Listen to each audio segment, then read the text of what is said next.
صحابه کرامو داسې یو ایمان و الله او الله رسول متعلق چې څه به الله رسول وویل دوی به آمنا وصدقنا.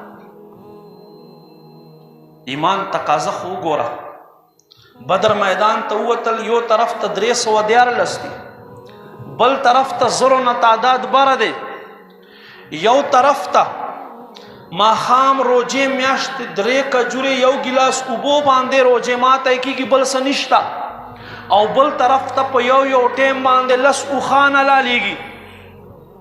ابو جهل حضرت عمر راولېږلو، په دې وخت کې ایمان نه راوړی. وګوره چې څه حالاتو کې دي، وایي بالکل لاغره شوي کمزوري دي چې په اوښو باندې ناسي داسې ښکارېږي لکه مړي جنازې یې چې روانې، دومره کمزوري نیستی وه، غربت و.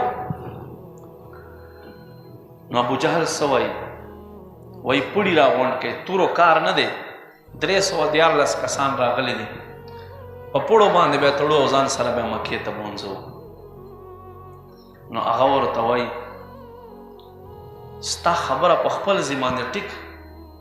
عمر ورته وایي ستا خبر په خپل ځای ټیک، خو په خدای مې د قسم مې دومره پوره عزم، دومره مضبوط عقیده او یقین سره راوتی دي چې یو به نه ترې پاته کېږئ تاسو.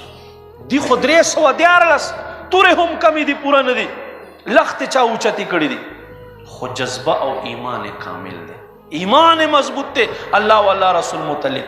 تر دې پورې چې نبی علیه السلام مشوره کوله، و یو د ابو سفیان لښکر دی، تجارت نه ډک را روان دی، او بل طرف ته ابو جهل مونږ باندې حمله کوي، کم ته مخامخ توب وکړو.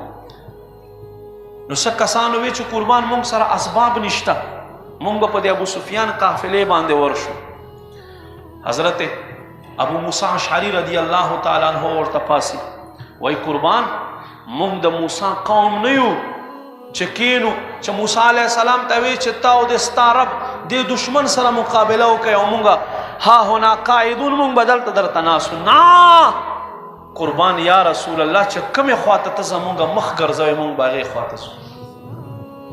صحابه داسې عقیدې